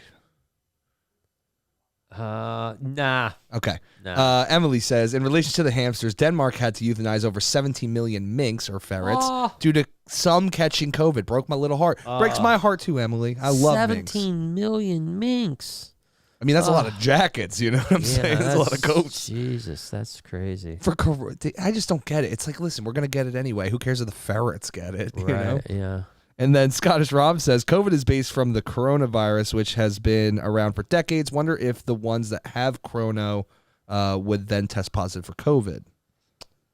Interesting. No, it's a different. Yeah, so cold is a cold is a coronavirus. A cold is not COVID. Yeah. Okay, so that's what you have to understand the difference between. Now, that being said, there's been some recent studies that have said that if you've had a cold in the past, which we all have, you do have some natural immunity towards COVID. Oh, really? Very cool. So because it is a coronavirus, it's in the same family, but it's if you had a cold, you would not test positive for COVID because they're not testing for a coronavirus, they're testing for COVID. Yeah, and a coronavirus is the shape of the virus. I mean, there's not that many shapes of viruses. Right, So it's so just so you understand that dynamic. Yeah. I mean, a flu, not coronavirus. Cold, coronavirus. COVID, coronavirus, COVID, and cold, not the same. You know, so yeah. Yeah, exactly. Third Eyeballs, I like it. I like it. I've really been interested in Sanzinia, but have no clue where to find them. I know they are really hard to get a hold of. Any tips? Nope, because they're all mine. Yeah, I'm never giving you I ain't telling nobody. Let me just take a look and see really quick. Give me a second here. I'm going to punch something up here. Yeah, Sanzinia are super cool. I remember the first time I got to see one was at Kevin McCurley's place with Brian. He had a big daddy. Yeah. So Golden Coast Exotics is where we got ours. Cool. I don't think he has anything available right now, but he was a wonderful person to work with, and the animals he sent me have been doing fantastic. So and they're beautiful. Golden Coast Exotics. So check that out. Because I don't know anyone else that's breeding them. Like you said, Kevin McCurley had some, but I don't think that he had a full-grown adult, and I don't even know if he had more than one. Yeah, and I think he might have had a pair or two or something like that, but I haven't seen any babies produced from him. But I think that this was the multiple years that Golden Coast has produced. So yeah, check them out. I'm Reptilian says, hey, Brian, have you thought about doing Eastern Garters? There are so many cool morphs like Flame Albino and Melanistic. Yes, I agree with you. I think that Thamnophis is a whole is something that I'd like to work a lot more with, a lot more.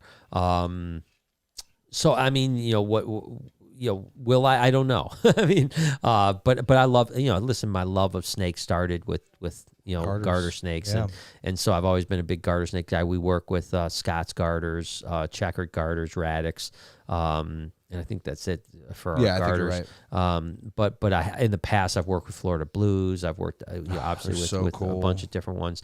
But yeah, Butler Eye in particular has a lot of really cool stuff. And I mean there was a guy named Scott Felser. I don't know if he's still around anymore, but he was like the garter guy, and he had tons and tons and tons of cool stuff. Those Rhetheristic garter snakes are ridiculous. Is there a common name for it? Yeah, it's just like Rhetheristic. I don't even know how to spell it, but it's like, Rhetheristic. I guess you could just, garters. Yeah, maybe. We'll figure it out. There we go. Yeah. It starts Whoa. yeah, look at these things. Holy Look at that one right there. Look at the second one. Oh, sorry. Yeah, you could still punch it up.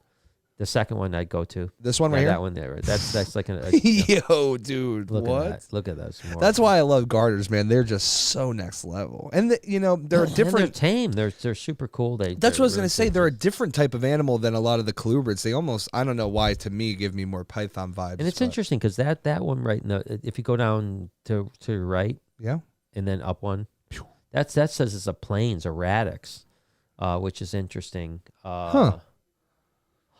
I hadn't seen that. It's very interesting. That's an albino, right? Well, it says it's albino eutharistic. plains. Yeah, it's albino or eutharistic. Huh. It almost has that Applegate gopher type albinism, which is cool. But no, garters are slept on. They're slept on heavily. So I'd love to get into more of those for sure. That's me for now, Brian. All right, so moving on.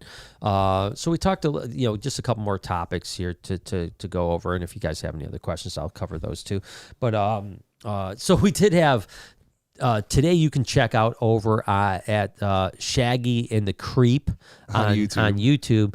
We had Shaggy 2 Dope on from ICP, the Insane Clown Posse, and then of course Keegan the Creep, who's a friend of his and comedian. Sweet people, man. Great people. They reached out to us a couple weeks back, and we're like, hey, we do this YouTube thing, and we'd love for you to come. We'd love to come and do some stuff with you. And I was like, yeah, sure.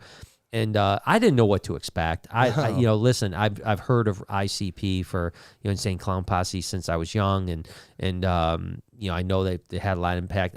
Quite frankly, I wasn't ever like into their music, so I didn't really follow the scene that much. But I knew they were Detroiters. I didn't know where they were from. I thought they were actually from Toledo, but it turns out they were from Clarkston, Michigan.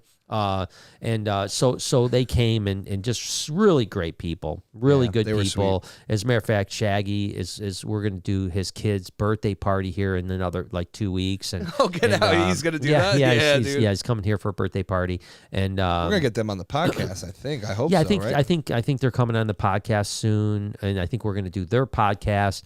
So it's a great relationship that just kind of formed, and really good people, and it's listen, I think it's cool.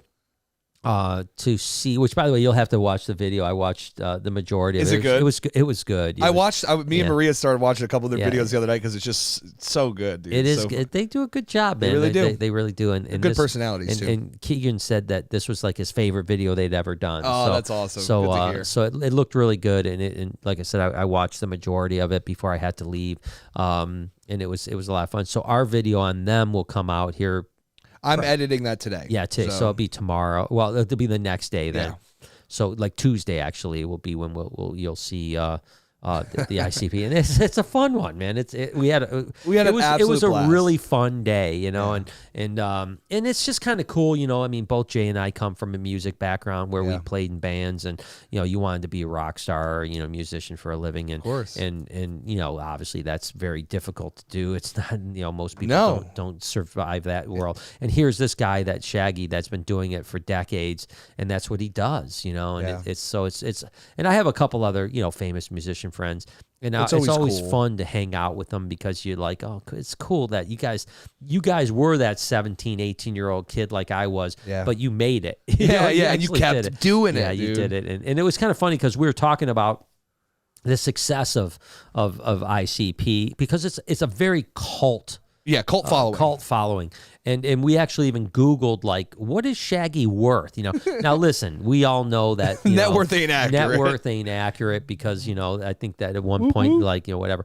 But I was surprised. I think he must do pretty well. And you had mentioned they have like, like products in like Spencer's and stuff all like over that. the place. Yeah. Yeah. So I mean, he probably does very well, which is awesome. I think it's awesome. But sure enough, he showed up in full makeup, and I don't think he does anything probably without full makeup. But, it's very hard to even find a picture of the dude. There's like one or two online. That's it, without makeup. I'm assuming when he comes for his kid's birthday, he's not going to be. Oh, he better be in makeup. Listen, if he ain't coming in.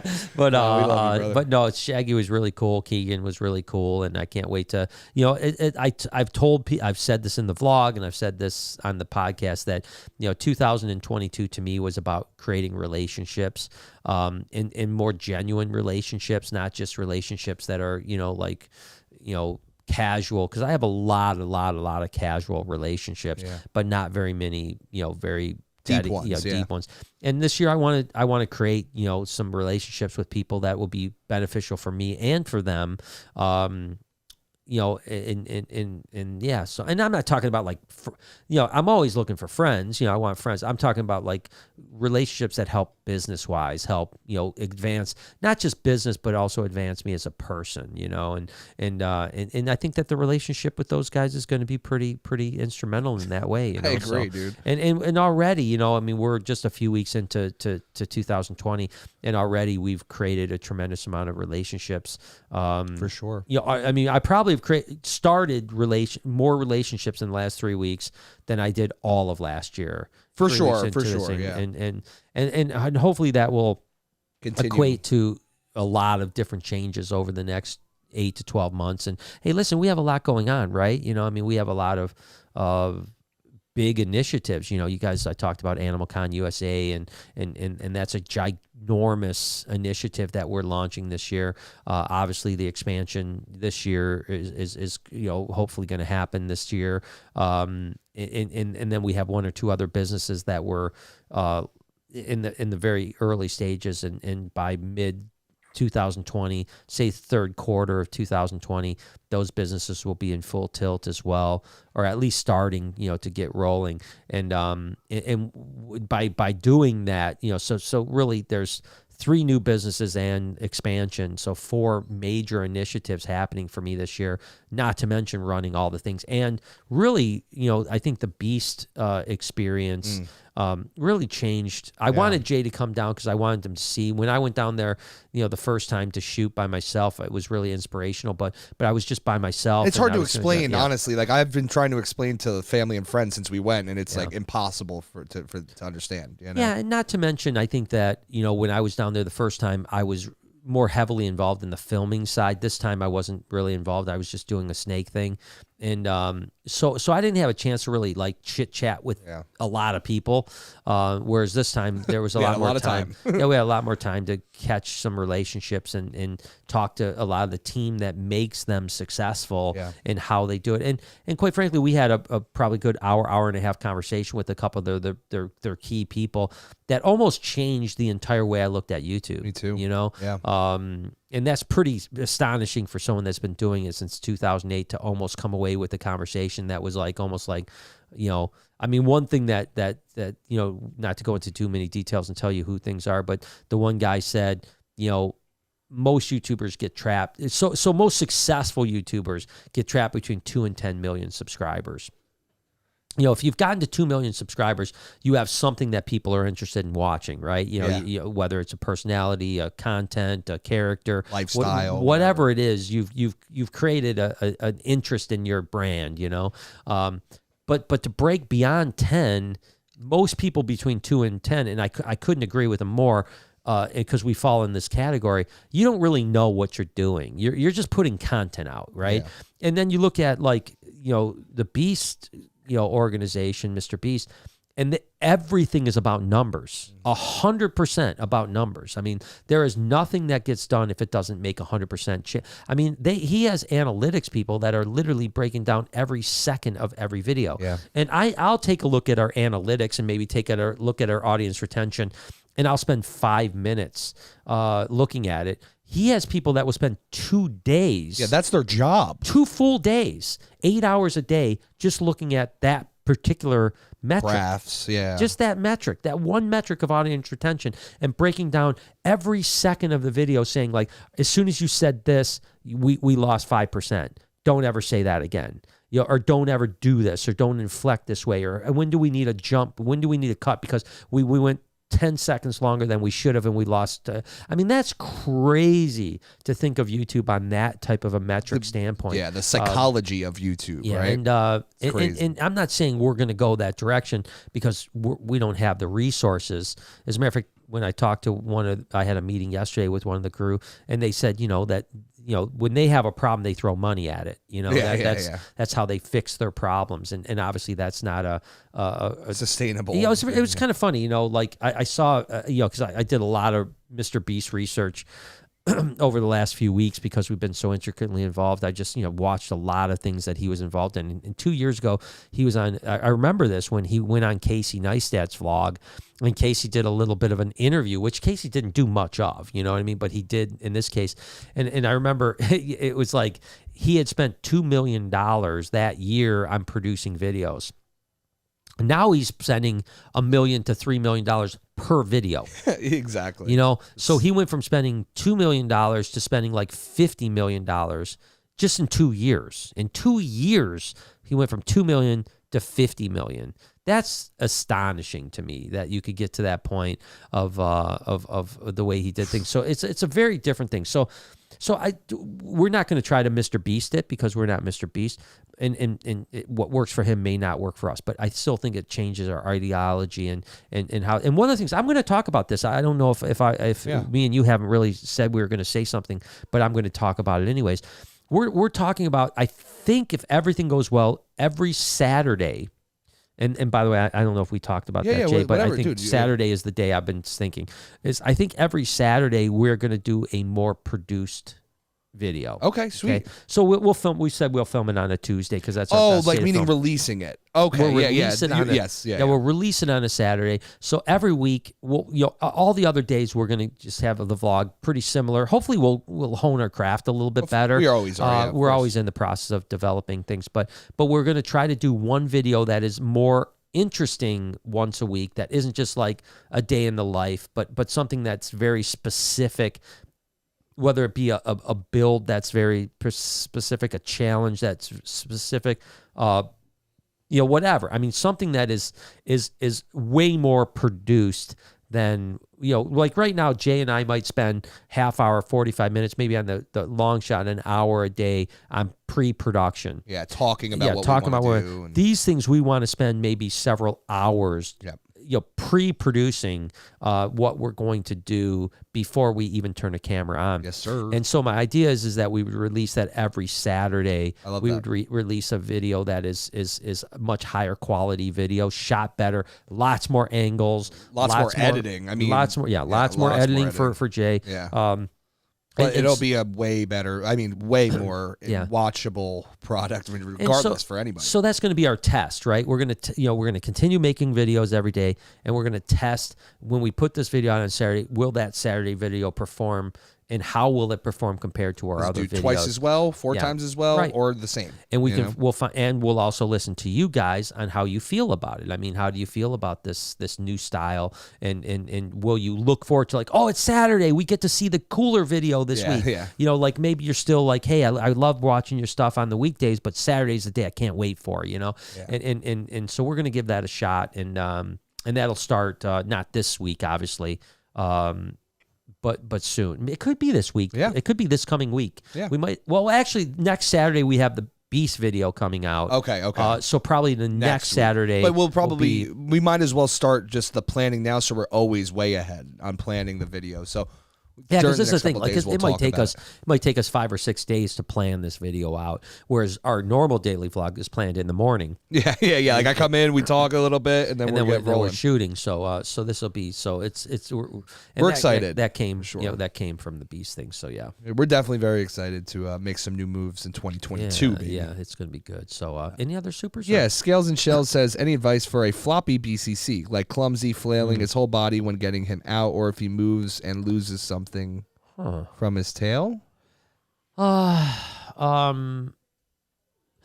it's interesting. I would almost need to know more information about this, because I've seen boas that don't have the musculature that most boas have. And that's usually like a neurological issue, or sometimes even a viral issue. So I guess the thing that I would need to know from you is, number one, have you had this boa a long time? Is it a floppy boa in the sense that it doesn't hang on, so it doesn't have the muscles to hang on? Or is it floppy in the sense that it's very strong, but when you move it, it flops around because it's trying to get away or something. Yeah, or it's feeling unsafe, because if it's mushy, like gooey, floppy, which I have seen in the past, like I said, that's usually like a neurological / viral type of a situation. And that's a little bit of a different situation than a boa that's just not comfortable being handled and flops around because it's trying to gain its like security. So I kind of need to know more before I can actually get to your point. Jojo says, "What's up, Brian? Love your content. What's up? You inspired me to pick up a lesser clown, 100% het. Nice. I want a Bromeliad boa? Yeah, Bromeliad boa. Oh, wow. Yeah. Your thoughts? Yeah. So Bromeliad boas are, I think they're from Bimini, if I'm not mistaken. I think that's where they're from, Bromeliad boas. Can you look that up? Bromeliad boas? Yeah. I think they're from Bimini. It's been a long time since I've seen a Bromeliad boa. I've never even heard of them, so that'll be cool. They're interesting. They remind me a little bit of the Solomon Island boas, quite frankly. Oh, wow. They're pretty cool. Yeah, so they're interesting, but I think that they're from... where are they from? It says the Mexican state of Chiapas to northern Nicaragua. Nicaragua. Okay. All right. So I was wrong on that one. But yeah, they're Eugaliophis. They're pretty cool. Yeah. And I know that guy. Oh my gosh. Look at that guy. Yeah, I know that guy. Huh. Interesting. I know that guy too. But wow, they're cool. They're very neat snakes. I haven't seen them around in a long time. I mean, it's been. I probably haven't seen a Bromeliad boa since I was in my 20s. Wow, really? So I don't know if anyone's even working with them anymore, and I don't know if they're being imported. I haven't seen them on any import lists or anything like that. So, but I think I've never ever worked with them. I've seen them in person way back probably in the 90s, but I haven't personally ever worked with them, so I have no idea how they go, but they're really cool, and I think if you can get some and actually establish them and breed them, I think that'd be dope. Drew says, "You guys are awesome. Can't wait to make it out to the Reptarium someday. What are the chances of you getting Eric back on the podcast sometime?" Well, I hope you do come out. First off, Eric is just, I would totally be cool with Eric coming on the podcast. We love Eric, but so oftentimes this happens. I know it seems, and it's hard for us too. But think about it this way. If you had a job at a factory and you spent 6 years at that factory and you were so tight with those people that, because you're spending your whole life with them, right? You're going to lunch with them, blah, blah, blah, blah. And then you went to another job. Chances are 2 years from now, you would never talk to one person that you spent all that time with again. You just move on, right? I don't talk to anyone from my old jobs. Right, yeah. And I think that's kind of what happens. And it's a bummer because we like to think we're family and we try to be family. We love here. them, yeah, for sure. But that's just kind of how it goes. Like Chewy is the exception, right? I stay in touch with Chewy all the time. Right. And we love him. And some of my other older employees I still stay in touch with as well. But most people move on and then they lose interest in being a part of anything that you're doing because they've created a new life, and I think that Eric still has a few reptiles, but not many, and I just don't think reptiles are part of his life on that level where he cares about it.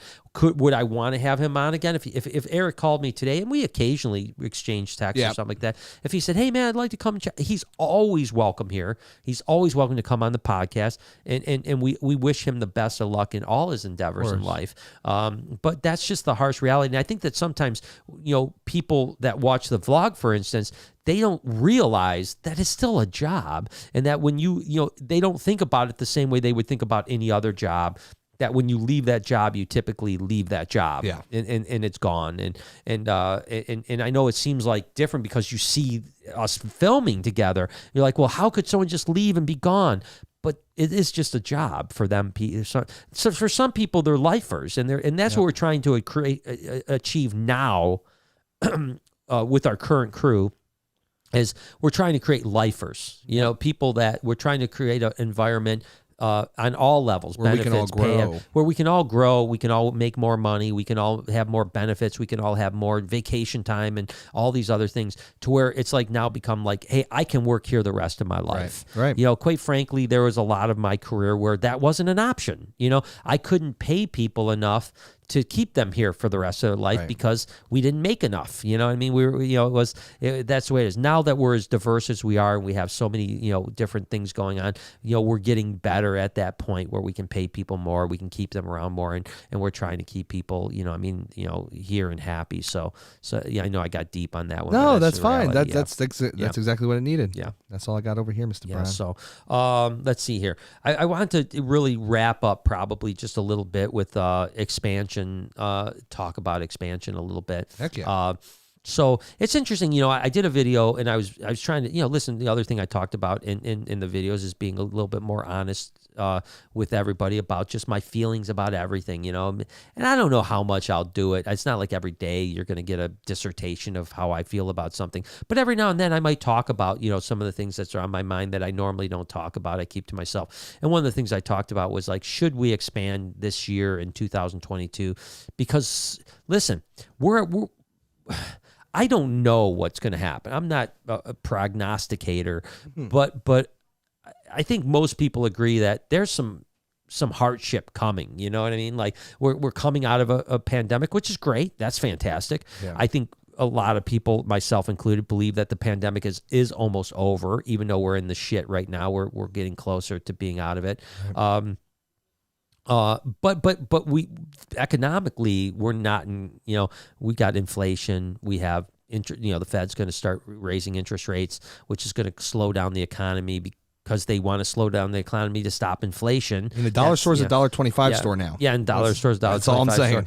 And we're looking at things like for there was forbearances on both residential and commercial real estate for the last 2+ years. That forbearancing is now over. And even I read an article today about commercial real estate thinking that there might be a collapse in the commercial real estate market because all these, foreclosures are going to happen in commercial real estate. And of course, because now companies don't have as much need for space because their employees are working from home, the commercial real estate may be in for a huge crash by mid-year. And the list goes on, right? And the other thing you got to remember is that historically, if you look at a 100-year, economic moving average, about every 7 to 10 years, we go into a recession. And we've been in a bull market for 12, 13 years. So we're way overdue and then all these things, the government pumping trillions of dollars into the market, causing inflation, causing the Fed to tighten, causing the Fed to raise interest rate, causing all these things, blah blah blah blah. There's a chance that we're going to see some tough times coming up in the future. Now I'm not worried about it. Our businesses will be fine, and I think people will still spend $10 to come to the Reptarium, and people will still get watch away YouTube. From the craziness. Yeah, and people will still watch YouTube, and maybe BHB slows down a little bit or whatever the case is. But we're going to be fine. But so I was really like on the fence, like, should I do this, man? Do I want to, invest $4 million into an expansion right when the economy is maybe slowing down? And it's kind of analogous to opening up 2.0 and 3 days later being shut down for COVID. Right. It's like, we spend $270,000 on an expansion just in closures and build out, and literally that's not including the animals. And so we probably had about $500,000 into the expansion, and all of a sudden 3 days later, it's like, guess what? You're not open anymore for 4 months. For a long time. For 4 months. And I don't think that's going to happen. But I could definitely see like being halfway through the expansion and all of a sudden like, oh my gosh, the economy is in the toilet. We're, unemployment's going back up, interest rates are instead of being 3%, they're 6%, which means that now if you were going to buy a $200,000 house, you can only buy a $150,000 house because your money doesn't go as far, and on and on and on, right? I could see that happening.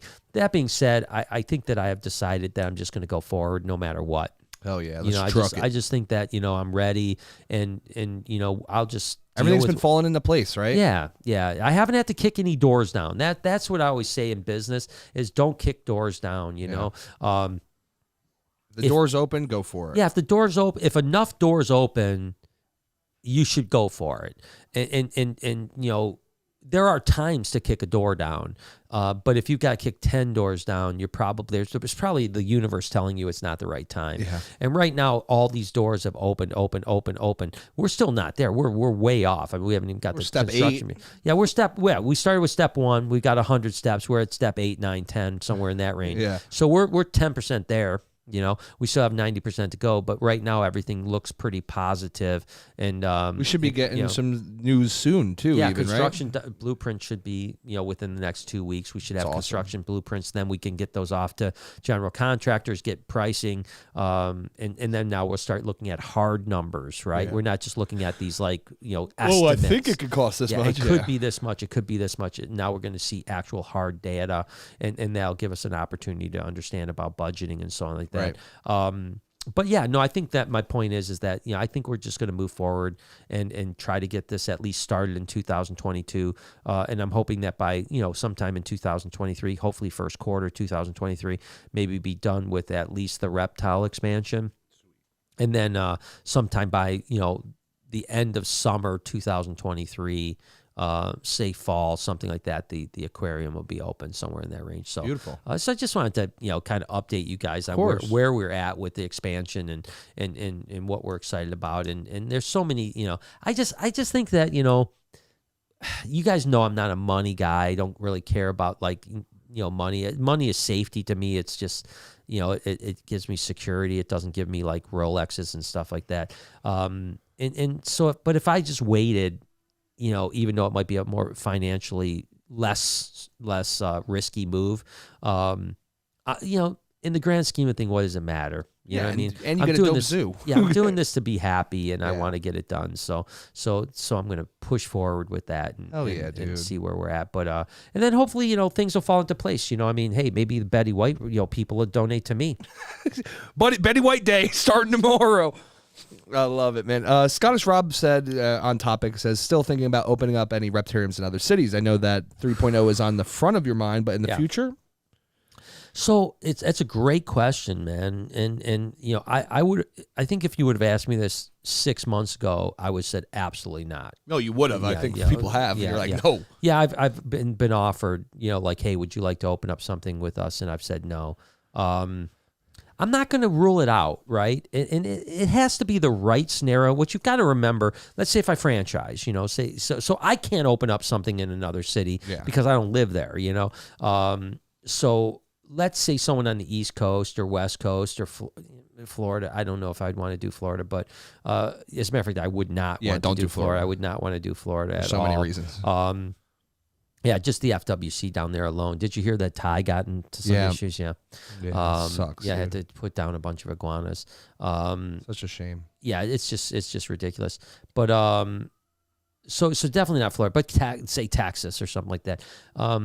It would have to be the right situation because you got to remember that I'm putting my name on it, right? So basically what ends up happening is let's say someone opens up Reptarium East, and then they get busted for animal abuse. Mm-hmm. It comes on me because I'm the owner of the Reptarium, and they're a franchise underneath me.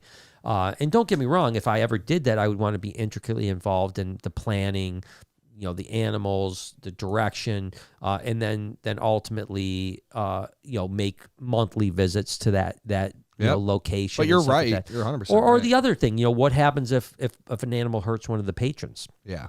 Well, you got to think. If you go to Little Caesars and you get a dry, dirty pie that you don't like, you don't say screw Little Caesars Macomb. You say screw Little Caesars. Yeah, totally. Yeah. So it's a tough one. I'm not going to say no, but I don't know. I don't. Like I said, 6 months ago, I would have said absolutely zero chance.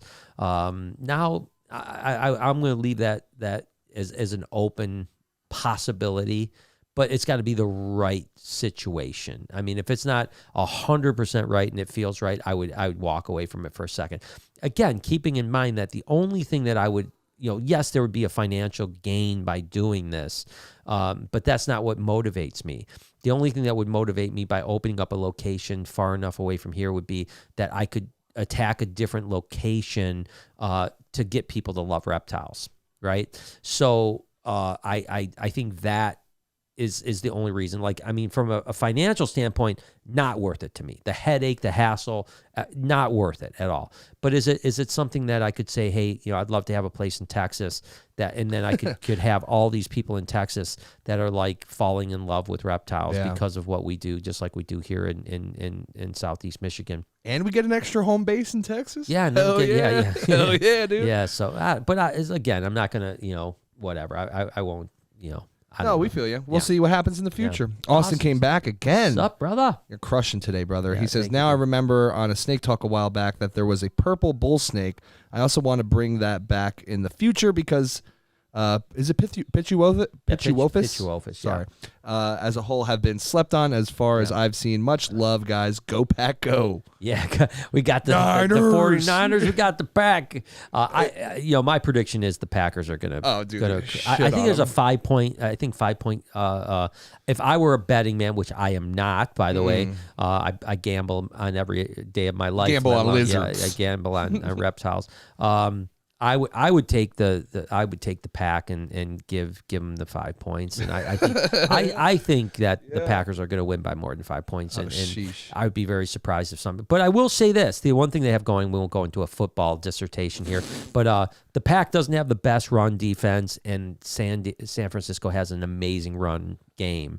So if there's any chance of San Francisco winning, it's going to be on the ground, keeping Aaron Rodgers on the sideline and eating up a bunch of time. I think that would be, and I'm sure, listen, if I'm some idiot in Michigan that breeds reptiles, if I'm saying that, I guarantee the coaches at San Francisco understand what the game plan is too, and they're not going to try to, put Garoppolo up against Aaron Rodgers and see who wins at Lambeau Field. You know, I think, but I listen, Rodgers is having a spectacular year, and you're at home at Lambeau Field, man. That's not a place anyone wants to go. I mean, hey, Brady went in there and won last year, but that's Tom Brady. That's different, dude. Tom Brady, he doesn't lose. That's Tom Brady, But so yeah. That's it. But did I answer his question though? Purple. So the purple Pituophis. Yeah. And I agree, Pituophis are slept on. I mean, I think people are starting to get into them a little bit more. Yeah. I think it's like opening up a bit more, but I think that you're right. I think the Pituophis have a bright future. I really do. I think they're going to do really well over the next couple of years. So I'm bullish. I'm bullish on bull snakes. Oh yeah, bullish on bull snakes. Love that, dude. They are beauts. Yeah, so, but yeah, hey guys, I appreciate you hanging out. It's really great to be back. It's been great to be back. I think that we'll probably have a Wednesday podcast coming up with the fam. I'm pretty sure we will. We're tying them to the chairs. Yeah, I mean, it's tough because, we're all busy and I think we might do 4:00 on Wednesday instead of 5:00.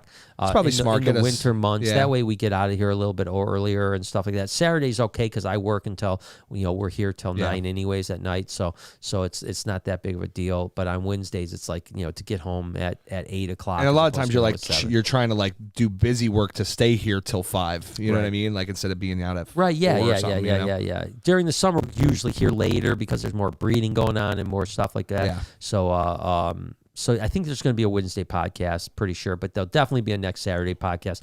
I think we're lined up for the next month lined at up least, for the right? next 5-6 weeks. I have to do whether I want to or not. I have to. You're stuck here, Mr. Saturday Brian. podcast. So, but I love podcasting, man. do. It's my I mean, I love it. This is our solace away from our crazy life. Yeah, so. I love it. So I appreciate you guys hanging in there and listening to me. So been great to see you. So yeah, thank you guys, and thanks for all the super chatters. I appreciate you. Love you guys, and thank you for all your support. So you guys have a great night tonight. I will see you soon. Remember, we have some banging videos coming up. Remember, not this Saturday, although this Saturday we're going to have a beast video. The following Saturday will be the start of the more produced video. So I'm anxious to see how you guys like that. So cool. Have a good night, guys. Love you.